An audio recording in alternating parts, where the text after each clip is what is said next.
There we go, Keita. It's showtime. It's showtime. It's showtime. Hey, Keita. Hello. Do you want to start by telling these people what we've gone through to be here on this platform today? Well, first we had some things thrown our way. This rise and preparing for this platform and what we're about to speak on. We have so many things thrown our way. Well, we could react in a negative way, or we could react in a positive way. But we react in a positive way, and we're here now. We're here now. Y'all. We do. Real world. I'm talking like real world accounts of things that occur on our journeys. We have to practice what we preach as people in the community, as sisters, as lovers, as partners, as mothers. We really have to practice what we preach. And today I was led to do that because I got up. Goddess Kei was up early, on time, ready. Girl, you ready? You ready? And I'm like, yep, I'm ready. Give me 30 minutes. Let me go meditate and get my stuff together. And I planned my day out. Remember, we talked about planning and not flowing. I planned that I was going to get on this computer. I was going to set my tea up. I was going to do this at this hour, that hour, because I got counseling today. I got to do counseling. So I had to be done by a certain time. Well, the universe said, no, not exactly, Z. Let's go and throw a monkey wrench your way. And we had technical difficulties. We recorded several segments where you couldn't hear nothing we said. We hit a lot of road bumps when it came to like IT stuff. And I found myself getting more increasingly agitated because I'm like, I'm running out of time. And then that anxiety started kicking in. And I'm an Aries Sun, so I like to get stuff done. I like to spearhead projects. I don't like to leave things undone, which isn't typical Aries. But I wanted to get this done. I was excited about this. I had been thinking about this, and in divine timing, it taught me to slow down, be in the moment. Like, there were times where I caught myself about to snap. Anthony helped me with this, pulling him out of his routine, his day, to help me with something because I was having difficulties and I had to put the shoe on the other foot. How would I feel if somebody did that to me? And I had to call both him and my son together right before we hopped back on to record this time and apologize to them because I was really in a space where I became frustrated and I was projecting that frustration out on other people and making them feel like they was obligated for them to help me right here, right now. This is my project. This isn't theirs. They're probably not as interested in this podcast as me. So it's not fair for me to pull them from their routine. So I had to apologize and say, hey, y'all, I was in the moment. Y'all know I'm excited about this thing. I apologize for being like testy and, getting a little bit agitated with y'all. But I appreciate all y'all help. But that help is a gift. And it's not one that I have to, it's a privilege. It really is. So I'm not entitled to their support. They have to choose to get that. And that brings to, like, you're noticing what you're doing, though. Throughout the time, on the last recording, we were saying, I just kept saying, it's okay. It's okay. It's okay. While I'm squeezing the laptop, it's okay. Because even if I didn't believe it was okay in that moment, by me continuously saying that, it brought me back to balance. And and me staying present, it brought me back to balance because things won't always go as planned. So is life. Trying to plan things usually is a hiccup. Go ahead, baby. And now that you said so is life, that just brought me to what I want to speak on today. Okay. I want to speak on me as being a mother and just starting my journey and basically learning myself and knowing what I deserve. I'm learning what I deserve and what I just would not go for anymore. Okay. So by speaking on it, I have a preteen. I have a preteen daughter, and by me knowing, like, from my past experience and by me healing, taking this part, and I'm healing every day. But by me healing, I'm seeing it's like I'm trying to shield her because I don't want her to go through what I went through, and by me doing that, it's actually stressing me. And I have to balance it, and I have to find a way to basically balance it because it's causing chaos in the house, and it's like I see that it's pulling us apart. But that's not what I want. But I'm thinking like, because I know she's getting interested in boys now and all of that. And it's just like, well, I don't want her to go through what I went through. So I gotta shield her. I gotta pull this from her. I gotta stop her from doing this. But by me doing it, I'm putting a wedge in between us. And I'm sorry. No, I wasn't seeing that until she came to me. She came to me and she was like, well, can we talk? And I'm like, yeah. And she was like, well, she said, I feel like I can't come to you no more. And don't you know what that does to a mother when your child tells you that? And that hit me. And I'm like, well, why you can't come to me? Because that's all I'm trying to do is shield and protect you and help you. But it's just a problem. I gotta let her live. I gotta let her live. And that's what I'm coming to see, like, and realize I gotta let her live. But at the same time, I have to uplift her and put there in her head, remind her of who you really are. Absolutely. And I just gotta, and that's basically what we were just talking about. I gotta go with the flow of life. Like, I cannot shield her at all times, even though I would love to. But there's something that I can't do this. I can't. That brought a lot of things up, as you said there, Keita. That's powerful, and I'm glad. I don't think it's drawn. I think I'm glad. Well, I hear awareness. You can see the wedge that's being drawn in between y'all. So you're being present, and that's kudos. But her still coming to you with saying, Mama, I don't feel like I can talk to you. That's great, instead of her just withdrawing. But I kept thinking about the butterfly and the cocoon and how we want to shield our kids from these experiences because that shit caused us pain, drama, trauma. But without those things, would you be you today? No, I would. No, I would not. I would not. I would not. So how dare you take those experiences from her? What you can do is instill being the best possible you so that she has a positive example to mirror at home each and every day. But we don't want to take those difficult experiences out because they won't have that toughness. They have to get that tenacity from somewhere. They have to, those growing pains, that first heartbreak that taught you what you didn't want, right? But we try to shield our kids from that hurt because we don't want them to hurt. We want to always mother and shelter them, but then God forbid we're not available. What do they do? What skills have they learned? What coping techniques have they used if they've never been faced with difficult situations? So I think about the butterfly and the cocoon story about the butterfly being in the cocoon, and this person was like watching over this butterfly and saw the butterfly struggling. So they like, let me break this thing and make this easier for them. Well, the butterfly didn't. They succumbed passed away a few days after it came from the butterfly, from the cocoon, because it didn't have the strength. Part of breaking out of that cocoon gave that butterfly the necessary strength it would need to fly. Yeah. But by her doing it for her. Yeah, so I'm taking this as like what you consider could be shielding and helping her and all that, you basically could be hindering her or handicapping her. Yeah. So and that's like what I had to realize. Like, I'm not saying that it's so easy just to say, okay, well, I'm just gonna let this ride out. I'm just gonna let you. I know, but I have to think about it. Like, what did my mother do to me? My mother never chose, mama never chose who we choose to be with, even though she never, probably never agreed on who we liked it or chose to date. But she never forced us, no, you're not going to talk to him, you're not going to do that. She let us live, and she let us learn those life lessons. She did. So and it just goes to really back to your childhood. And she didn't judge us. She didn't judge us. She never judged us. She did. Still don't. I guess because of the trauma that I done had from life experience and stuff. I just want to shield and nurture my child so she just won't feel that hurt. I just want. Yeah, let me hide you from all of that in the world. Yeah, but when you try to overly control, they go that control again, that masculine characteristic that's breaking that bond between mother and daughter, which is feminine. When we try to control, we try and put our view on the world or our perspective.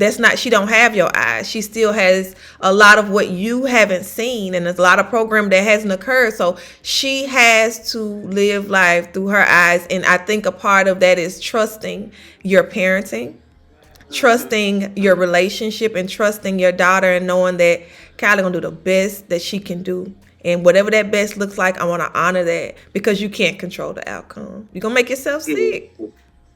And this would have been on. It have been stressing me. And, you know, I've been calling you and telling you, well, I'm getting stressed out. Kind of like this boy, but I'm not sure if it's the right, you know, I can't worry myself with this. I cannot.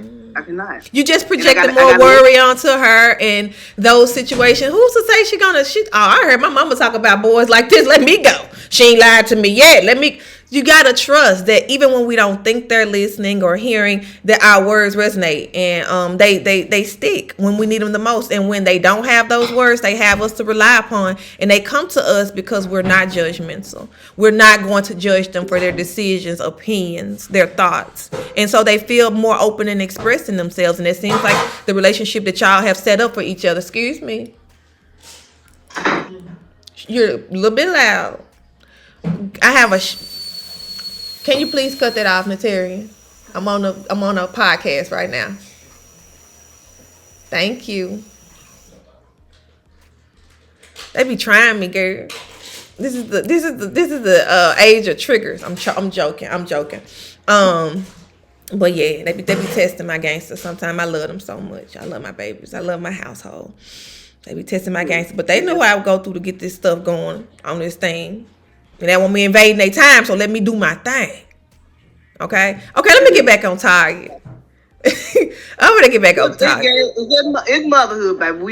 We get this. We understand. Come on, we overstand. Girl, they don't be coming out and in my space until I love them though. They're playing their part because that's a trigger. I recognize a trigger. It's awareness in real time. I'm triggered when I'm being focused and doing some stuff, and people come here running water, cooking food, flipping some burgers on the phone. Give me my time, but at the same time, I got to be in the flow because I live in a house with children, my husband, and they got to do their thing too. So balance. Yep.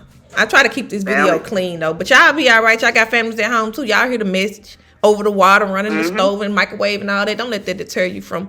Don't let it distract you on your journey. Like it just distracted me, but let's get started. Anyway, Keita, let's talk about, we was just talking about kids and trusting our kids. Let's talk about kids and having a voice. Because I know we grew up in an era and, you know, we're completely fine. But we grew up in an era where kids were taught to be seen and not heard. And like I was saying earlier, this is like what I feel is like residual energy from slave mentality, because like I said, children, people on the plantation were sent away, and when kids spoke up, they were more likely punished or separated from their family, or beat or harmed. So the mother, you know, kept them quiet to keep them safe. Well, we're not in that era anymore. Nobody has us on the plantation. We can think for ourselves and we can speak up. And we're also raising a generation of innovators. I couldn't have came to mama at that time because I was taught to and just follow order. I'm going to tell you what to do and you do what she say. But Kylie was like, I feel like this. Like, I ain't never had no conversation like that with mama growing up because it was a different time. It was a different upbringing. And by you saying it, that brings me to, like, now, I'm just now starting to speak how I really feel. Mm-hmm. At this age that I am now, I'm really just starting to use my voice. And that's because, like you said, we were just like, you ain't supposed to be saying it. Like, just quiet. And I feel that parents need to be mindful of that. Because you don't want to hush your child and instill that in your child. And as they get up in their adult years, they don't know how to use their voice. They scared or they shy. Mm-hmm. And I'm an example. I'm an example of it. It's like now I'm just not starting to speak up and stand for myself, like, because I'm just like, let me be quiet, like let me be on hush mode, like. And I just think parents need to be very mindful of it.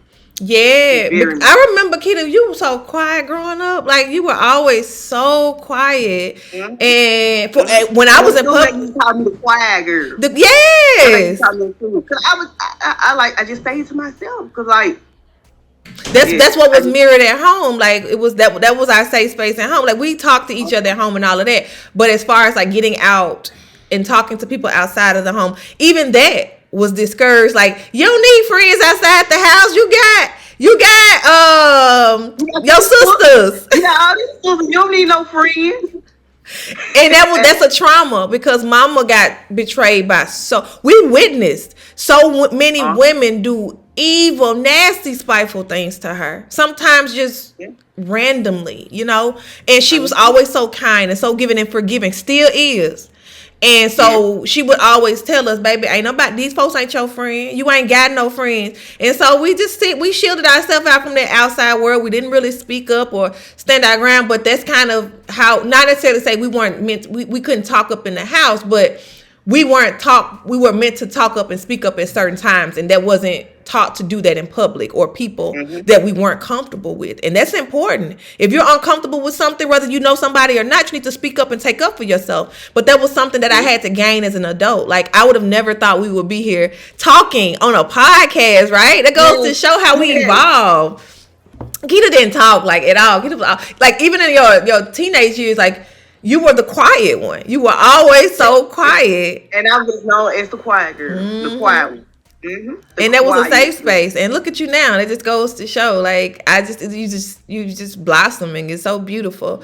But I honor that. I think that we're in an era now that need to be broken. They need to be broken. Like, I don't think just because they're considered your children or anything, they should be on hush mode. Because they're still beings at the end of the day. Absolutely. And they have a voice. So just by them being a certain age or anything, you should never hush a person. You should never hush a person. Because even if they're little and they're hushed when they're little, maybe that's because, maybe they say things that are hurtful or uncomfortable or you feel is not necessary for a child. But if you don't hear those things or you don't hear that child, then you're operating just from your perspective and you're teaching that child that they don't matter and their voice doesn't matter. And so they take that into adulthood. You don't just magically get those skills when you turn 15, 16, or 18. That's stuff that's cultivated in the home. And that needs to grow with that child. And if I'm taught to speak up, if I feel honored in my home, if I feel appreciated in my home, then I feel appreciated in the world. They know who they are and they learn who they are. You establish that at home. And we were talking about like the chores and yelling. Kid, you want to talk about that? Yelling? Because I was going to go on a tangent, baby. I was going to get like Yes. Speaking of like chores and yelling, it's just like you said, I think we should just give everybody their responsibilities in the home, because if not, and let them know their importance in doing their chores in the home, because if not, it's just going to be a bunch of chaos. Because I found myself a lot just hollering at everybody in my household because you didn't do this, you didn't do that, you didn't do this, and I guess it got overbearing for my household because they set me down. I ain't have to set them down and they came to me as a family. My 2 kids and my partner came to me as a family and said, look, we got to talk to you. And I said, well, what is it? And they were like, we get it. That we probably not like on our stuff that we supposed to, but when you come to us and holler and yell in our face, you literally go mute to us. It goes mute. They had an intervention with you. Yeah, they said we gotta talk to you, and baby, they brought me in the living room and set me on the couch and talked to me. Oh, that's funny. Like, we might take that, and when they said that, I was like, as they going, I was like, okay, because let me look at this from their perspective. If I'm just in your face, do that, and all that, I wouldn't listen to you either, because I wouldn't want nobody in my face just screaming to the top of their lungs, talking about what I didn't do, what I did. I wouldn't listen to you either. And then at the end of the day, they still don't listen. So I'm doing all this yelling for nothing, and I'm around here walking lightheaded, headaches and everything, yelling for nothing. So and nothing was accomplished. You told me on the other when we was on the call earlier, you started yelling and get lightheaded, feel like you got to pass out. You did all that. Got to pass out, and still wasn't seeing no improvement. But now that I take a different route, and I actually let you know, well, you was over there and you didn't do this. Like, as I take a different route, it's more peace in the home.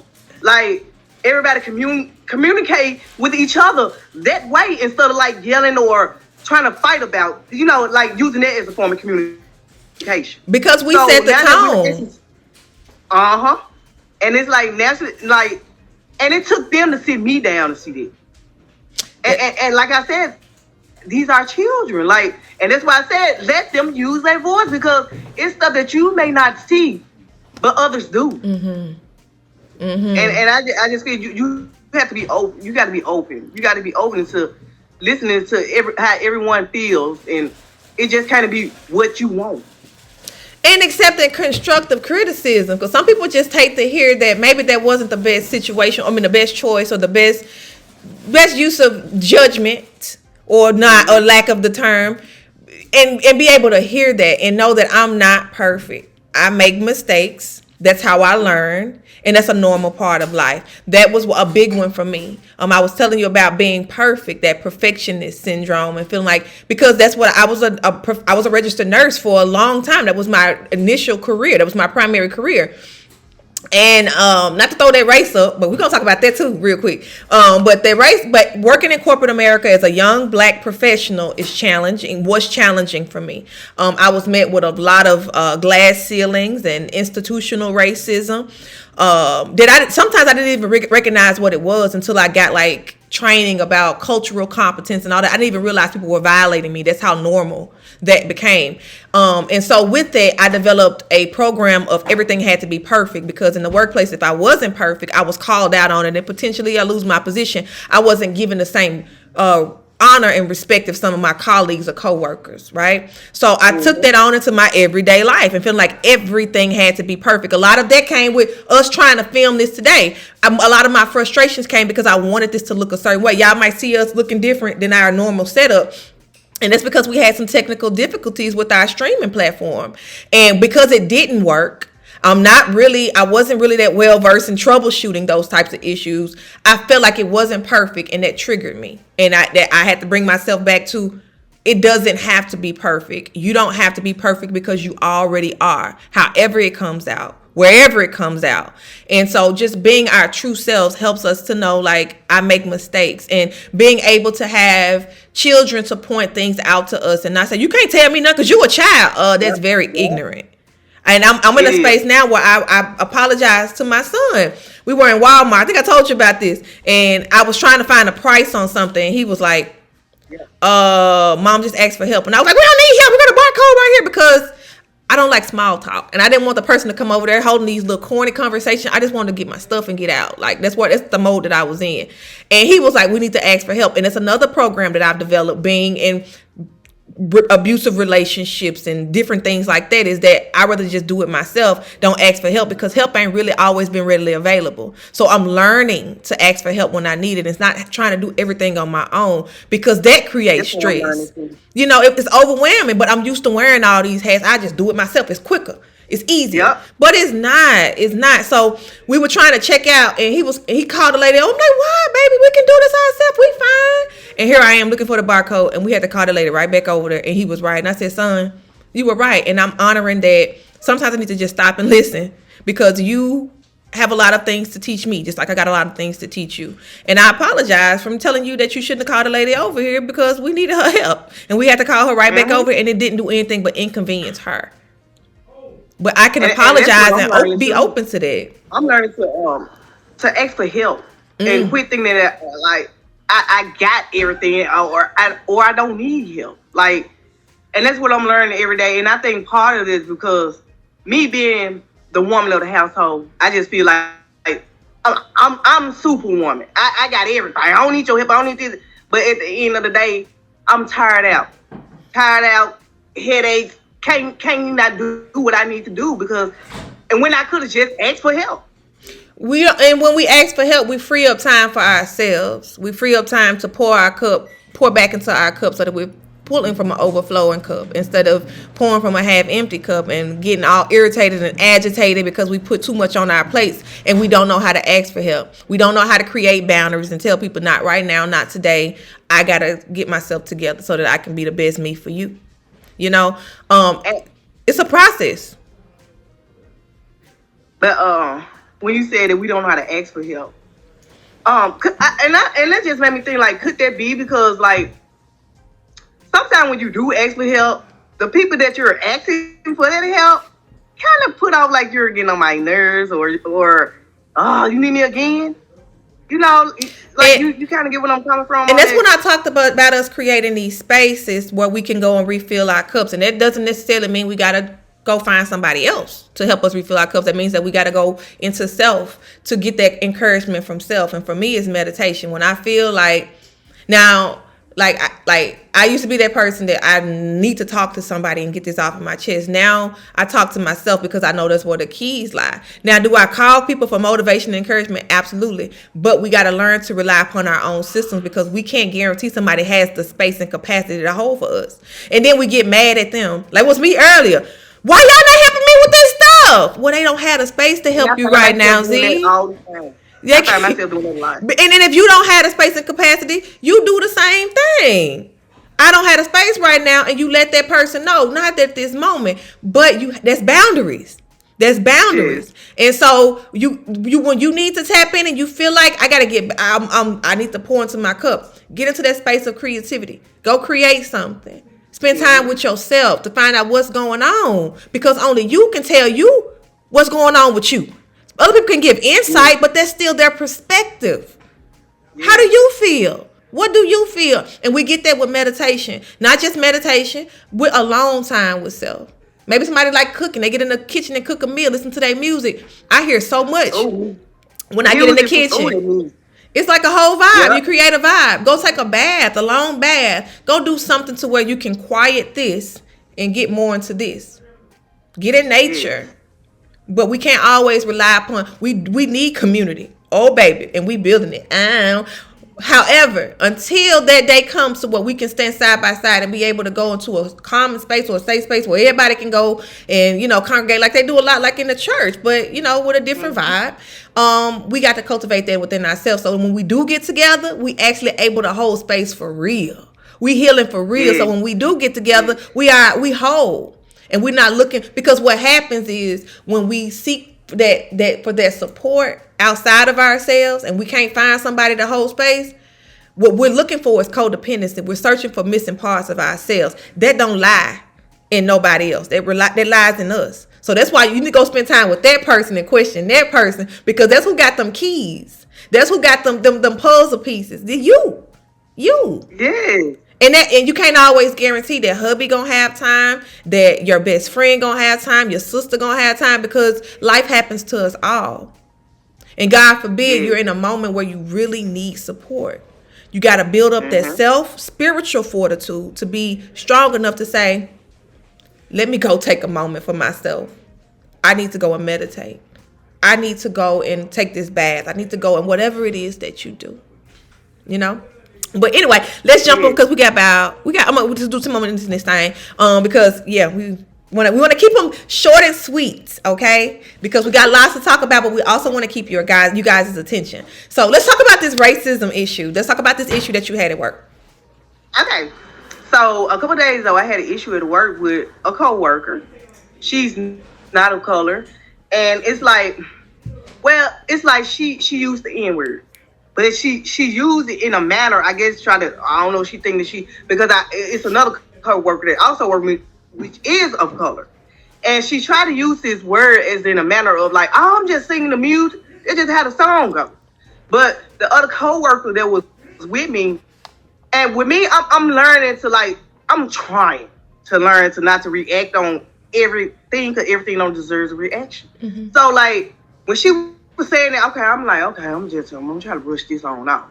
So, but the coworker of color, she was like, look, I'm uncomfortable with you just kind of saying this word like it's okay and it's cool and all that. And the reaction of this lady was just like this. Oh, get over it. You'll get over it. That was her reaction. And that triggered me at that point. Because I'm like, what? Get over it? What all my people have been through and all that, and you saying get over it? So that triggered me to the point where, like I told you, I was ready to throw them hands. I already do. But my other coworker, she grabbed me when I went to even lunch for this lady, and I'm grateful that she did that, because so she grabbed me, and as she was grabbing me, she was like, It's not worth it. It's not worth it. But while she would grab me, I did them breaths, y'all. I did those breaths. I did them breaths. And it calmed me. It calmed me to a point where I went to a whole another side of the building. And I sat there and I thought about it. And I was like, what was I about to do? What was I about to do? Which, and I went home that day after that happened. You the first person I contacted about this. And I contacted and I said, would I get granted or rude if I beat somebody up? And I think you took that as a joke, like I was playing. And I'm like, nah, I'm for real. And I'm laughing because that's not typically your character. That's why I laugh, because you don't usually get to that point. It's a quiet one. And I was like, I'm for real. I'm gonna beat this lady up. And you was like, no. Okay, we gotta calm down. We gotta think about this. Now, what made this lady trigger you? So I had to actually sit down and think about it. And it's like I was mad that whole day with headaches and everything. And as I was thinking and like calming down, I'm like, I already got headaches and mad at this lady. And then like gone on about her day, ain't not studying the situation probably. And I'm just mad for nothing. Mm. And which I'm thinking to myself, like, I gave her the reaction that she probably was looking for. Because like, as we're labeled as an angry black women. And I gave her that. I gave what she wanted. And that's that like label you talked about. I'm taking it as a tool. I'm taking it as a tool now. And I'm gonna take that and I'm gonna learn from this. Okay. How so? I'm gonna learn from this. I ain't. I'm gonna learn from this, and I'm gonna learn like what made this person, like what in you made you get that angry, because it's not you. What made this person made you do this? It's something in within that you got to work on, Keita. Mm-hmm. It's something you got to work on, because you, like, in reality, you cannot go through life every day trying to beat somebody up or mad because somebody say something that you don't like. And that's how I'm gonna use it as a tool. Like, you can't do that. That ain't you. That ain't. And we can't control how others perceive us. You got upset, rightfully so, because she dismissed your feelings. She dismissed your pain. She dismissed the struggle of your ancestors. So that's an easy way to be triggered. However, there's so many that do, and that may what we consider a struggle of our ancestors may not look the same through her lens, and that's okay. She don't have to agree with us, but that don't mean we get to beat her up because we disagree. That was very disrespectful what she did. That was very imbalanced, and that wasn't high vibrational. However, we're going to encounter those people. What do we do to make sure that we keeping ourselves well? Because if you had to lay hands on her, that would have been all you. Nobody would have cared about the conversation that occurred prior to you laying hands on her. You would have just laid hands on her, and that's all they would have. That's what the headline would have read. Yep. Angry black woman hits another Karen or whoever. Mm-hmm. Yeah, that was even extra, y'all. But seriously, that's how things are portrayed. They didn't take your side into account, just like she didn't take your feelings into account. And that's the reality of what's going on. It's been going on for ages. Our ancestors have endured much worse. However, during this time, we feel like that's not acceptable. It's not acceptable to you, but does that prevent people from doing it? Nah. No. So what I'm gonna do? No. What I'm gonna do? How I'm gonna move and maneuver through this? So I'm so proud of you. I'm so proud of you for one, taking that breath, because we talked about how the breath is healing. So cliche. Breathe in, breathe out. Take 10. Breathing in. We on go mode. We in our feelings. We in our chest. Our heart beating fast. We in fight or flight. When we take an inhale. When we exhale, we in rest and relax. So you're balancing your brain, literally, to be thinking logically. What the hell do I need to do right? That's what you was finna say. What was I about to do? What was that? And I'm learning, like, quit reacting off anger. Quit reacting off anger. Y'all see this? You hear that?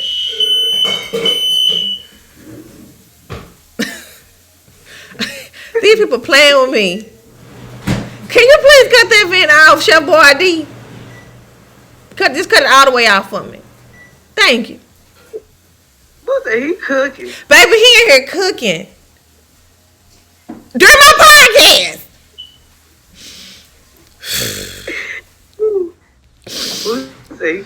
I appreciate you, baby. Thank you for lunch. Lunch. Thank you for lunch. Okay, y'all. This is the typical Lockett household. This is what you get it how you get it, baby. It's all uncut. I'm fruit gonna be running out there in a minute. Look, there she goes. Look, Yes. it be popping. We go with the flow. We go with the flow. Don't let that fire alarm distract you. We ain't on fire. If I ain't running, don't you run. I'm joking. We live in this high rise, so it's very sensitive. The smoke detectors are very sensitive. So he ain't burning them nothing. He doing a good job, but something transpired. It wasn't me. I'm bound. It wasn't me. Anywho, so I say all this about racism. I'm in Florida right now. I'm in the Panhandle. What I like to refer to as Florida Bama, because we are right on the outskirts of Alabama, which is a very racist state. However you want to sugarcoat it, it is what it is. It's the South. Florida Bama has taught me a lot, because I came here with the mentality of having bad experiences with people that weren't of color and thinking, regardless of how nice they appear to be to me, underlying they have these certain tones and they all are the same. Not true at all. That's no more than me being just as racist as them, because I've had bad experiences from certain people. And Keita, when you said that angry black woman, a lot of the representation that we get on social media, on TV, we talking about the housewives and hip hop Hollywood, what's it called? Love and hip hop, all of that stuff. It gives us a negative representation of who we are. And in that time, like when you was faced with that, that's the time for you to show them a different representation of what their beliefs are. We're not all angry. We're not going to all cut you and stab you and rob you or whatever you have saw on TV or on social media, because a lot of people haven't even really gotten down to have conversations or have relationships with people who don't look like them, don't talk like them, don't believe the same things that they believe. Hold on, my baby. So it really boils down to our self-awareness and our self-discovery of not putting everybody in the same blanket, not putting everybody in the same box, because that creates a situation that we become those who are trying to rise up against us. If somebody treats you bad or race or shows you some racial things that maybe isn't fair or biased, do you return it by being biased? How did that make you feel? That didn't make you feel good, so I don't want to give that to anybody else, even if it hurts, you know?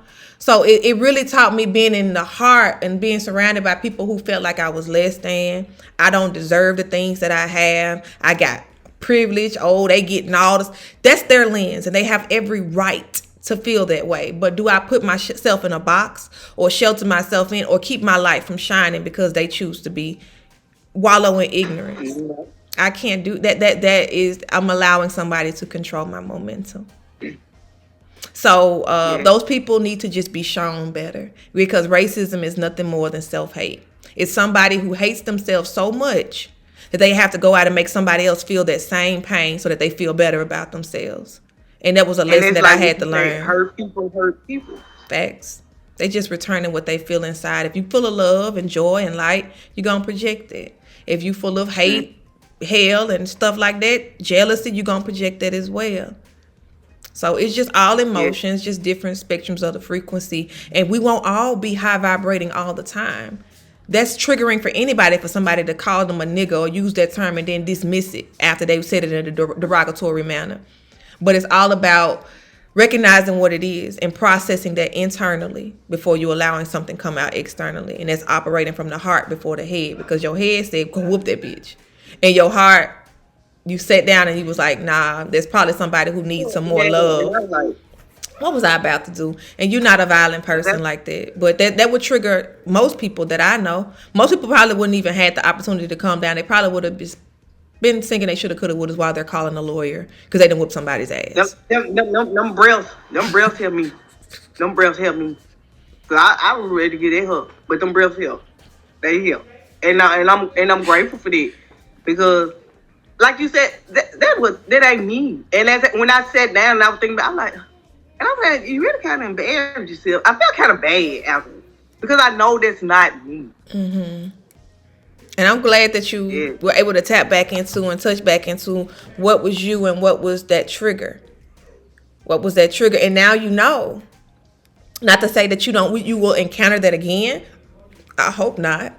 But if you do, you know that where that person is coming from. They're not. You don't give them your power. When you said you was at home thinking about this stuff, it gave you a headache. The lady was probably on her merry little way. La da da da da.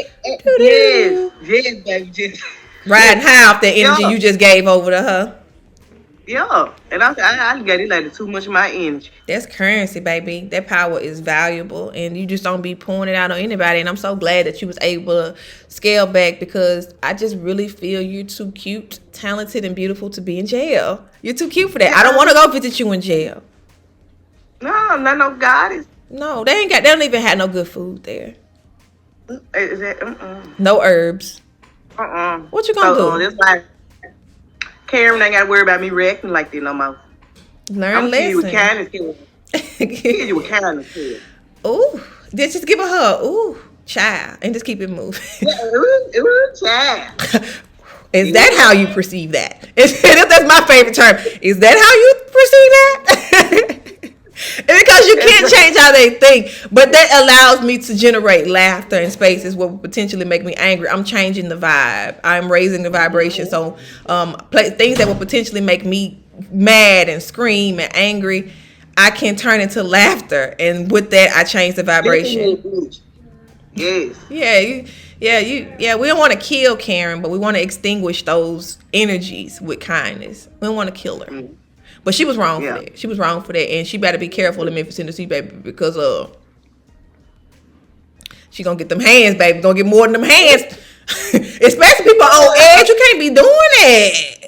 I'm from Memphis. But for every action there's an equal and opposite reaction. So just know that people gonna operate in their karma, and we just show compassion because we don't want that karma for ourselves. The moment you start hating Karen or whoever, you create more of that in your life, because you're creating that energy. You are the creator of your reality. So we don't want nobody to dictate how we create our reality for ourselves. So we maintain balance in the best way we know how. And sometimes that means taking a breath before you swing.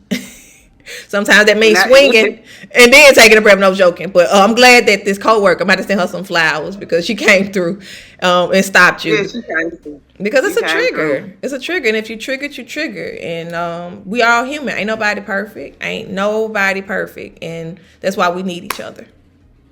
That's why we need each other. We do. All right, so we touched bases on a few things today. I'm gonna hop out of this thing. Keita, what closing remarks do you have?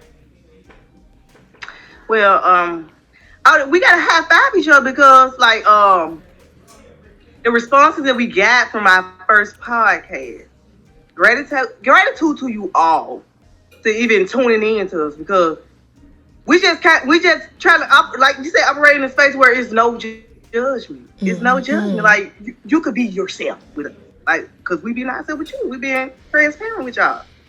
So, with that being said, like, keep tuning in. Love, light, and if we can assist in any way. Absolutely. If y'all got any questions, please leave commentary under here. I appreciate it so much, but we got an amazing response from our first show, so we're going to keep the momentum for you guys. Kudos. Kitty, come on, give me a high five, man. Give me a high five. High five. Seriously. One more. That one a good one. Yeah, okay, there we go. Okay, that was a good one. So it's just basically it was basically high-fiving because we persevered through this. We could have gave up so many times. Anthony over there laughing. It ain't funny. I'm finna get out this loud. I'm finna go and busting people up. No, I'm joking. They think this funny. This ain't funny. Sweet Fruit over here. Anthony, we got Woody. These people don't even be messing with me. Look, listen to Sweet Fruit. Look.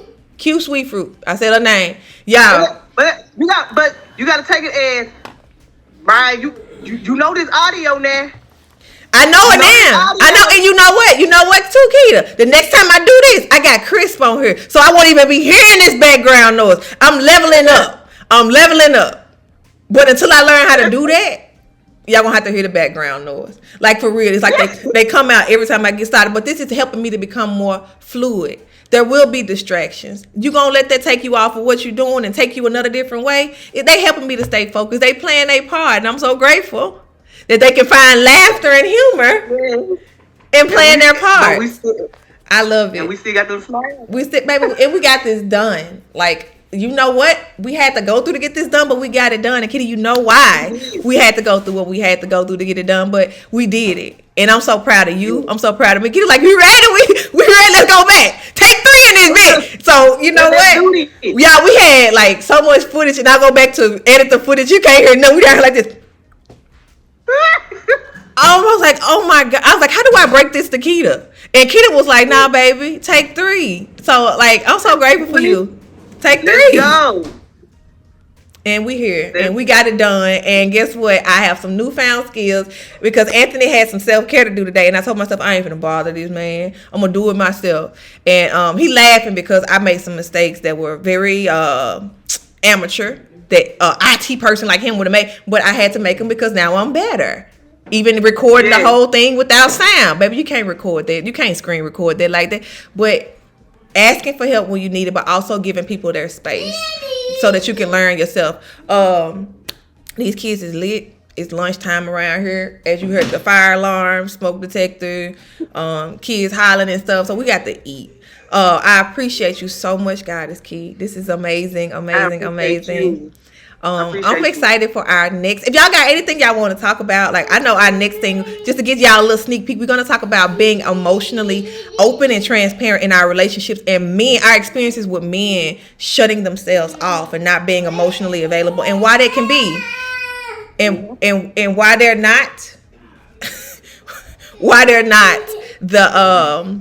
the enemies here, while they had their own journeys and things to learn too. So I say all of it to say I'm excited about the next episode 2. We did this thing. We are survivors. We ain't no victims around here. We did it. I'm so proud of you. I'm so proud of me. Let's get it. This has been another amazing episode of Sister Talk. Hope y'all learned something. If not, I appreciate the camaraderie. So leave commentary, leave any suggestions y'all have. I appreciate y'all to life. Until next time, Soul Tribe, be well. Peace.